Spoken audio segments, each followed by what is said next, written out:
ایک دفعہ کا ذکر ہے، ایک بادشاہ کو دو باز تحفے میں ملے۔ اس نے اتنے خوبصورت پرندے کبھی نہیں دیکھے تھے۔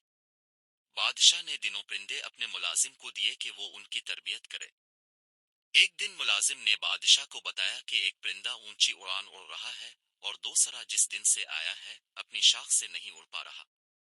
ماں، بادشاہ نے مملکت کے تمام معالجوں اور جادوگروں کو طلب کر لیا لیکن کوئی اس باز کو نہ از اس کا۔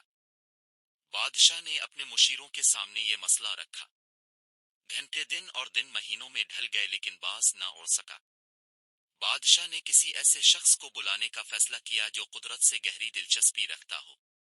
بادشاہ نے اپنے مشیروں کو حکم دیا کہ کسی ایسے شخص کو ڈھونڈ کر لاؤ جو برسوں جنگلات میں گزار چکا ہو۔ اگلے دن بادشاہ باز کو محل کے باغوں میں اڑتے ہوئے دیکھ کر حیران رہ گیا۔ بادشاہ نے اس شخص کو طلب کیا جس نے باز کو اڑایا تھا۔ اس شخص کو بادشاہ کے سامنے پیش کیا گیا۔ بادشاہ نے پوچھا، تم نے باز کو کیسے اڑایا؟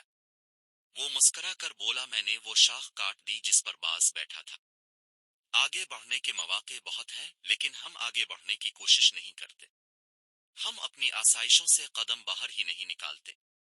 نئی آزمائشیں اور نئے تجربے ہی زندگی میں آگے بڑھنے کی وجہ بنتے ہیں۔